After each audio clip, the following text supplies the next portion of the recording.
Hi, everyone. Welcome to the Pro Wellness Initiative podcast. I am your host, Brandy Holloway, and I'm excited today to have Kelly Carter with Kelly Carter Nutrition joining us for this podcast. Welcome, Kelly. Thank you so much. I'm so excited to be here. So, we're just going to dive into things. A big thing that we want everyone, all of the listeners to know, as well as other wellness professionals, is that the goal behind this podcast is to really help you find each other. And that way we can come to these communities and we can really inform them more, we can educate them more.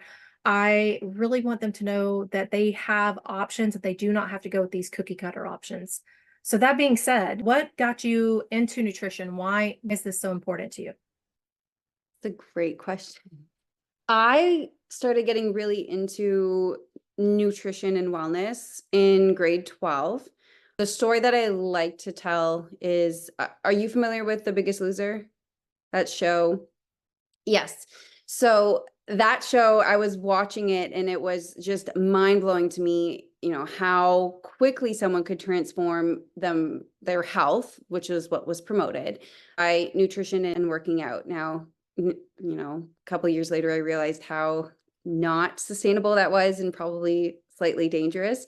But it was just, I remember that being the first, I guess, really big, wow, I want to be in this field. I want to make sure that I'm doing everything for my body and I want to promote for others, because when I went off to university, I was probably the unhealthiest that I've ever been. I was 40 pounds heavier than I am now. And I ended up doing every diet under the sun. I even took diet pills, which I don't even think are legal here anymore. I've been through a lot of it, and a lot of people don't see that because I've been able to maintain a healthy lifestyle for the last almost decade now. But I really like speaking into that because it's the reason why I coach the way I coach today. We'll probably get into it later, but it's not just about educating on nutrition. There's so much more behind, what it takes to live a healthy lifestyle. Awesome. Well, and I can relate to that. I definitely went into college and kind of remained unhealthy, but all was doing all the bad things. And for me, what sparked it was coming from a family that was unhealthy, morbidly obese, and a lot of preventable diseases happening. We don't learn that, so it does come from we can only do what we know, and we learn those habits. So when you went to university and you were 40 pounds overweight, you say, how did you know you were overweight? And why did you start taking the diet pills? Like where did you go to get resources then? So I was actually taking nutrition in college, which is wild to me. It actually, to be honest, explains, like, college is a place where health is definitely not a priority for most people. You're studying super late, you're eating terrible food, you're most likely drinking at least once a week, if not more. And I remember, like, the first time I remember being like, whoa, that doesn't even look like me, is just through pictures. And again, not at that time, I wasn't really focused on, I don't feel good, I'm not sleeping well, my energy's terrible. I was just worried about, like, I look so much, I don't look like myself. And I remember, yeah, I just remember this one photo that someone posted, I think, on Facebook, and it was just, I don't want to look this way. And that's what promoted, like, let's eat, let's eat basically nothing. Let's take these diet pills. Like, you just, very classic, typical, uneducated understanding of let's lose weight. And it worked until it didn't. I obviously went back to doing the same things, like not eating balanced, drinking too much, drinking a lot of Starbucks. Starbucks was pretty heavy back then. And, now I know all of the ins and outs of the nutrition, and I was just loading my body with sugars and artificial foods, really quick, easy, just, again, very classic college experience. Mm-hmm. So who do you like to work with? I mean, we'll get into the focus, but I know what sparked you to kind of make the changes. Are you working with women or women and men in that age range that are going into school, or any age range? So typically I work with women. I I do work, I think 10 to 15% of my clients are men, but I typically work with women, and women who actually are of like 35 years or older. And it just ended up happening that way. I believe, there, I have worked a little bit with the younger age, so like early 20s.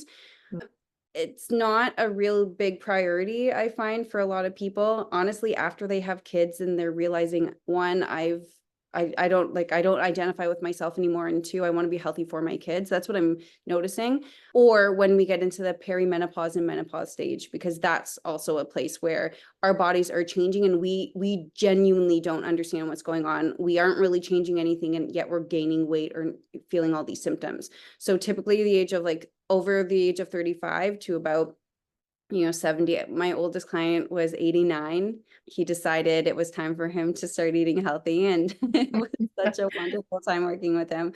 But yeah, between the ages of 35 and 70. So interestingly enough, I would say I've lived through all those age groups. I'm 52, and I'll say I don't, other than my family, kind of sparking that, to be healthy and me wanting to be healthy. I didn't have kids till really late. I was in my late 30s before I started having kids. And but I'll say once again, you were talking about the lifestyle coming out of college and all those things, and even younger than that, right? So I dropped my daughter off at school today. I saw a girl walking in, and and just not judgmental, but just looking her and me truly feeling, sorry and some compassion, because she was so morbidly obese in a middle school, and me knowing what that's going to do to her and do to her body. And so, you said that I remember you saying earlier, I don't just focus on nutrition. So let's dive into that a little bit. What do you focus on? Because we know I was in the industry for 17 years before I started doing this. And when people come to us and say, I want to lose weight, there's typically something else behind that, right? Exactly. When people tell me they want to lose weight and just lose weight, and if we can't get to the bottom of what they really want, I typically actually don't take them on as a client, because I work with people to impact change. And the only way to do that is by understanding like the root of the problem, why behavior change isn't happening. And so I really focus on the psychology behind the food and nutrition versus, just this is the education. A lot of people, once they understand what their body needs, it's that chapter is done. You can't unlearn, well, technically you can unlearn something, but you really, like, once you learn something, you know it. But why Mhm. aren't you doing it? What's blocking you? It's either what you believe in yourself. So what I realized in the last 10 years of working with women specifically, a lot of the issue isn't behind I don't know what to eat, it's my self-worth.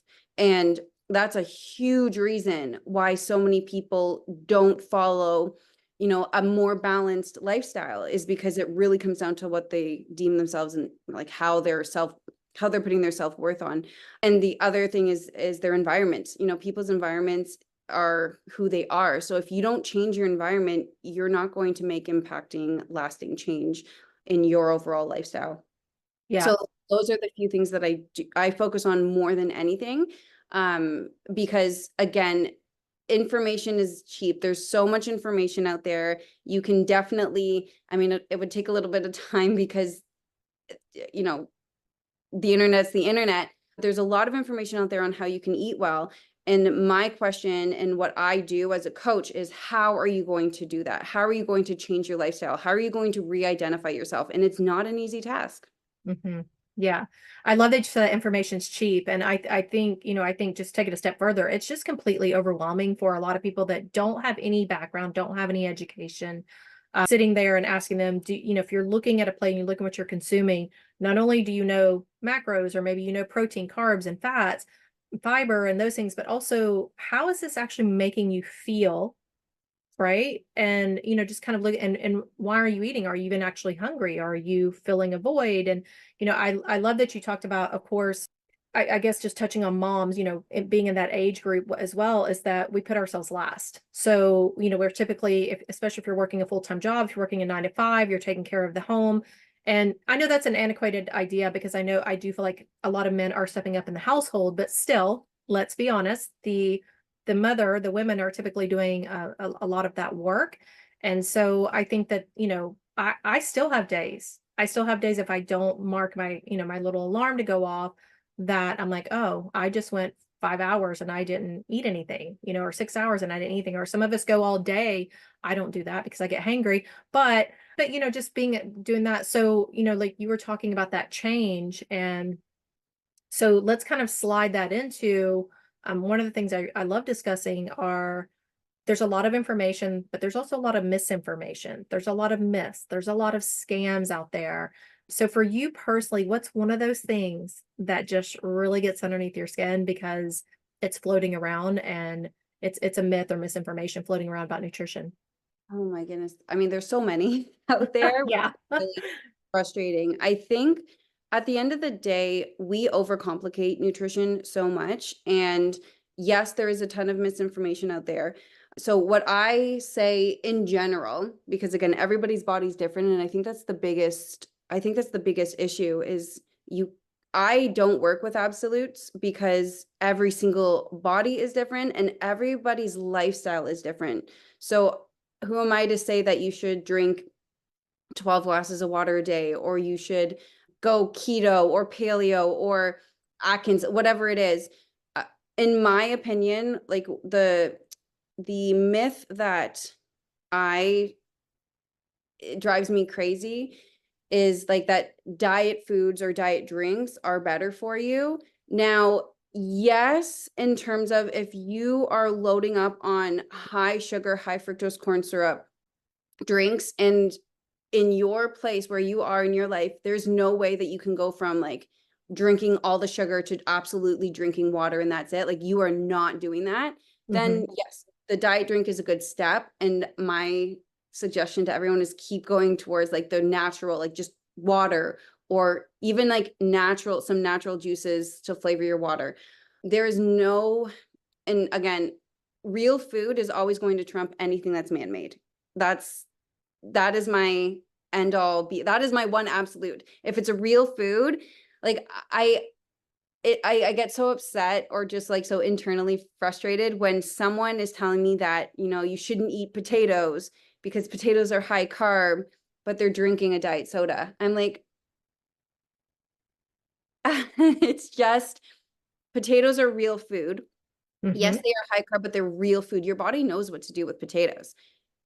Diet drinks are man-made. They actually trick your brain.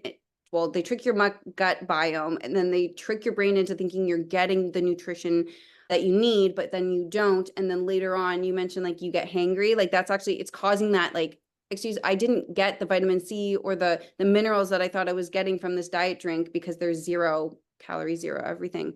So it really messes up your gut biome, but also how your gut and your brain talk to each other. But you're so worried about a potato. You know what I mean? Like that's the biggest myth out there that really frustrates me. I feel like we've gone so far away from what real food is, and the marketing, and this is what I cringe and I'm just so frustrated with too, is like marketing is amazing. It's like it's this incredible tool that we've used to really trick a lot of consumers. And I was having a conversation with my mom about, oh, I can't remember what it was, but she said to me, why do you always like dig in? Why do you always want to get to the root of like the answer? Like, why can't, like, it's just so frustrating when you do, because it seems like nothing is what people say. And I'm like, Mom, yes, because I want to know exactly what is going on with my body, because that's the lifestyle I've chosen. If you want to trust what marketing says, then again, who am I to say any different? But for the people that really do want to know and do want to have like more of that like actual understanding and education, marketing is it's the trickiest thing that us as consumers will ever have in order to actually understand what is really going on. Yeah.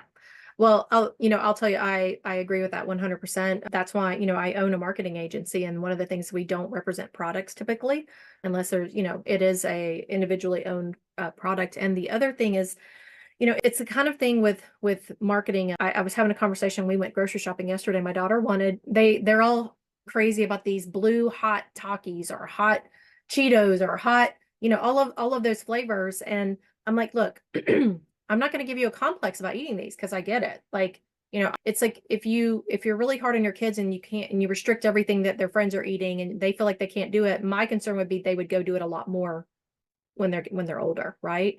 So like we don't buy soda, but if you're out and about and you want to have a soda, fine, but I don't buy soda, right? We don't do that. But my biggest thing that I wish really people, I think just to wake up is, why does a grocery store need a health food section? Mhm. Right? I mean, if you're walking around and you're looking at all the boxes, and the marketing really is really smart about catering to children, because then they know that the children are gonna, and you have to be really strong to tell your child no, 50 million times in a grocery store, because they're sitting there having a meltdown in the middle of the cereal aisle because they love the box and their friends ate it. And so I think, it's almost the whole reform of educating the parents so they can educate the children so the children can continue on that process. So we are aware of that in high school and college, like you were saying earlier. And, there's just so much change that has to happen that once again, it becomes overwhelming. Exactly. I have a 3 and a 5-year-old, and just like you said, like we don't buy pop, but if we're out and about and you're at a birthday party, then you have whatever's there, right? Yeah.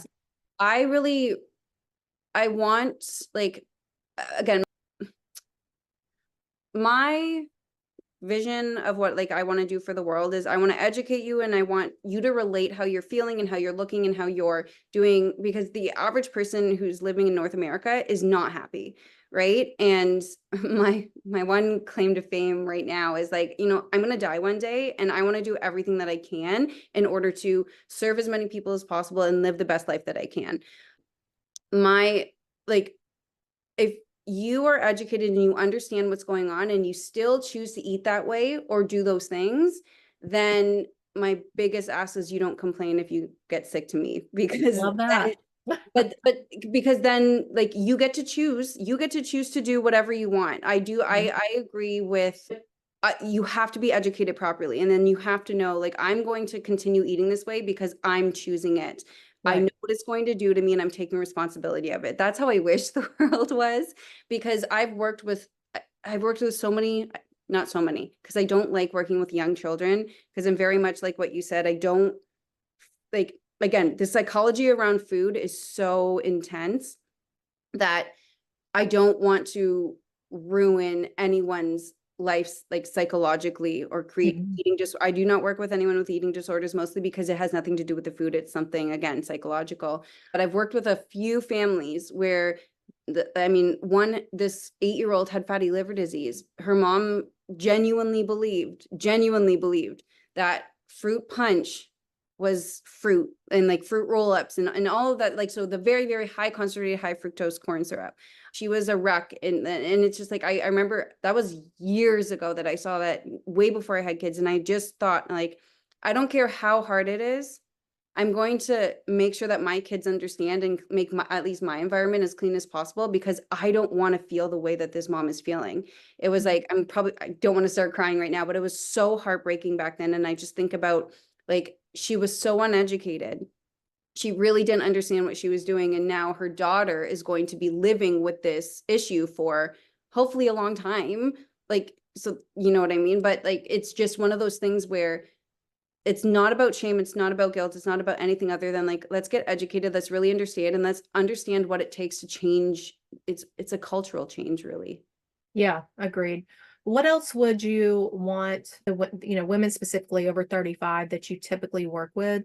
What's something that you'd want them to know when they start to research? Because maybe they're not aware of you personally, but they're out there and they're looking for answers and they're researching, and you can only work with so many clients, right? But I always wonder, what's some advice that you would give them when they're looking? Because, how do we know who we can trust to get advice from? Someone who, one, doesn't work with absolutes. Like, I feel like that's a big, certain absolutes. Like if you're working with someone, they're like, you can never have refined sugar again. That's pretty intense if you're like, 80% of your diet is processed, right? You really want to work with someone who can meet you where you're at and understand. Honestly, my first, and like, the first coach I ever worked with was the best coach I ever worked with, and it really defined how I coach. Met me where I was at, and really like gave a foundational understanding of like the emotion behind the eating versus like any shame. Like again, one of the other things that I say is there's absolutely no room for judgment or guilt in my space. So if you're working with me and the negative self-talk is very abundant, it's not around me. Like we don't make fun of ourselves, we don't do anything, because it's a defense mechanism, and it's actually like psychologically, again, it goes back to the self-worth. You're not viewing yourself as the best version of yourself ever when you talk like that. So I think that's a really big thing that I would get people to look for if they want to work one-on-one with someone, is that coaching aspect where someone can actually meet you. Oh my goodness, I can't say it. Where someone can meet you where you're at and really come to a place where there's like no judgment at all. Yeah. Yeah. Yeah. I would say, typically when I would say I studied Institute for Integrative Nutrition, and that was kind of as far I got when I was in the industry. But I think one of my big things that I really loathe right now is the people that join an MLM that is nutrition, and they call themselves a health coach. And granted, some of these products are amazing and they are good and they do work for many other people. But I think that's where I would really want everyone to dig in when they are researching is, does this person have the background? Like you said, no absolutes. Does it fit your needs? And if they immediately start pushing a product, I would even go deeper to say, I would love for someone to get tested, because sometimes some of the issues that they have, as we know, getting the hair analysis, really the whole spectrum, and going to your doctor, you're not going to get that. They're not going to do the full panel. Mm-mm. No, that's a really good, there are good products out there with MLMs. It's just, I can't tell you how many times I've been approached by them. And again, like for me, real food first. I understand supplementation in these products are there for like kind of immediate situations. I've definitely supplemented and they have worked, like B vitamins and ashwagandha. I will go to the grave with those. Those are amazing. But I don't take it consistently every single day. It's really hard to change your environment. But one of the quotes that I am obsessed with and has changed my life is hard choice now, easier life later. It's nothing in life comes easy. And when you start taking the time to yourself and going the harder route versus the easier one, you're going to end up, 10 years down the road being happier than where you are now. I don't know. That's what I live by, because we as a society are always cutting corners and it's not really working for us. Right. Yeah. No, I love that. I love that. And I try to use the word, I try to not to use the word hard, but I think we make things hard, obviously. And I think about, when my children were little, I was a single mom and it was tough financially, and thinking about going out and buying healthy foods. And that's another unfortunate thing about our society and our economy, is that it's really easy to go buy. The more unhealthy it is, the cheaper it is, because they made it with all these chemicals and mass produced it. But I mean, I think a big goal for me eventually at some point, because I've got to learn, stay in my lane and not take on too many projects. But I love these new urban community gardens that are popping up and where people are sharing. And I thought, like I live in a neighborhood where we could probably have 3 or 4 huge community gardens. And then, whatever everyone does eat, we donate, whatever. But I mean, I'm thinking like how effortless, really, if you think about it. I mean, I have women that have these incredible yards and gardens. So I know, that they're capable of it. I don't know that I have the green thumb that I would wish I had, but just little things like that. And like you're saying, just getting back to real food, and a child looking at a real apple that hasn't been colored and waxed and all of the things, because, they look and they're like, oh, there's something wrong with that. And I'm like, no, that's what it's supposed to look like. I love that. Like there's, especially because in Canada here, there are food deserts in the north, but the majority of our population are in 2 or 3 different cities. Like it's very different than in the States. And I work with a company in the States called Renew RX, and we are partnering with it's this company he works with a bunch of farms around, and any excess that they have, they come together and they create boxes that are affordable to give to people who don't have a large income. And I love that idea of bringing like the community together to support each other, because food deserts are real, and it's hard to have these conversations of like eat healthier and do better when you live an hour or an hour and a half away from a grocery store, and realistically, all you can do is go to a gas station to do your grocery shopping. Mhm. And I love that you brought that up, because I never want to feel like I'm I'm ever judging where anyone's at, because it's so important to me that, I have to understand where again, meet you where you're at. If you're someone who lives in the middle of nowhere and you don't have access to a grocery store, what's level one for you versus someone who has the means and has the money to go to a grocery store, like, 5 minutes after our call. So it's so important to understand where people are at, and the community garden is just, do you garden? So no, I just start, so I bought a house last year and started kind of doing some things here and there. And I have a piece of my yard, like a big corner lot. And I was like, this is where I'm gonna do a raised garden bed. So I want to start, I want to do, and it's little things like I hate, I go to the store and I love peppers, I love potatoes, I love sweet potatoes. And I'm like, why am I paying $5 for two peppers? So it's just, I got to that point, but and also just for me from the wellness side of grounding and putting my hands in soil. And just when I work with my plants, I didn't realize how much I loved it. A friend of mine literally is a plant lady, SB. She literally, when you walk into her studio, she had, I don't know, probably 200 different types of plants. But we all had that conversation one day, and I thought, how cool would that be to use this as a platform, whether we get sponsorships or donations, and we start, just helping other people. Like, how much does it really cost to buy the seeds, buy the soil, give the education? And there are people out there, probably a little older, maybe retired, that are great at gardening, and that gives them something to do. It repurposes their knowledge and their skill set as well. So I think it's just a win-win all the way around. If that makes me, I have a garden and I do not have a green thumb. And my husband every year says we're not doing it next year because, actually this year, I don't know if it was the weather or me, we came out with little, but we still came out with something. And I'm going to do it. I'm going to keep doing, there's something about the gardening. And when, like, again, I want my kids to grow up knowing that stuff. I really hope that you figure out with everything else you're doing, how to create that piece of the community, because how cool would it be if that's the standard in every community that we have? Like, Mhm. that's where culture starts changing. And that's really exciting. Yeah, yeah.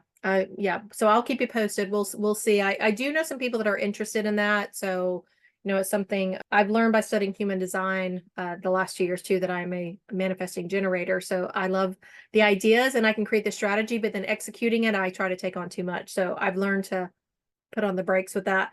So another thing that I really love to ask everyone is there a specific resource that you feel would help everyone, specifically your ideal clients, but really anyone, get more real information, on nutrition to get them started? Yeah, I mean, I have a new program that's come out that is, you can either do it on your own, do it in a group, or do the one-on-one coaching. And it's called the EATS program. And it's, the E is for education, the A is for assessment, the T is for transformation, and the S is for sustainability. And it really gives you that, like, foundational education on what it takes, Mhm. or what it takes to live a healthy lifestyle nutrition wise.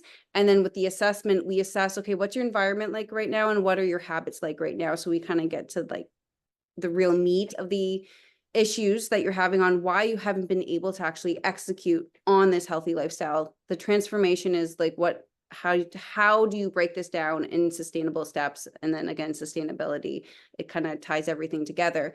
And then what I also would recommend as a resource is, like, for more of the, like, again, I'm so big on the psychology behind nutrition and how you see yourself and view yourself and self-worth. He has another podcast. That's how I discovered him. And then I read his book, and I would recommend his book to everyone. It's called Level Up by Rob Dial. So his podcast is all about personal development, but in a very authentic way. Like, I don't know, every time I listen to an episode, I feel like he's talking to me. And it's really incredible to hear how, really, like, how you talk to yourself, how you view yourself, how you wake up in the morning to how you go to bed. How you live your life is the reason why you are where you are. And if you aren't happy with where you are right now, something has to change. And when you start learning, like, again, for me, when I started learning this, I can't unlearn it. I'm now trapped in this personal development, like, I don't know, phase or whatever you want to call it. But I've never felt more, in my lane and like purposeful. I've never felt more purposeful in my life. And when I'm able to coach someone or get someone to that space themselves, that's why I do what I do. Like it's hearing from someone 6 years ago that they are still on, like, they're still working on themselves, that they're still doing the Kelly Carter nutrition program, which I don't like calling it that. Like, it's a lifestyle change. Like, you did that. You decided to trust me. And now 6 years later, you're still living the way you want to live. It's really cool to hear that. And that's why I keep doing what I do. Love it. Love it.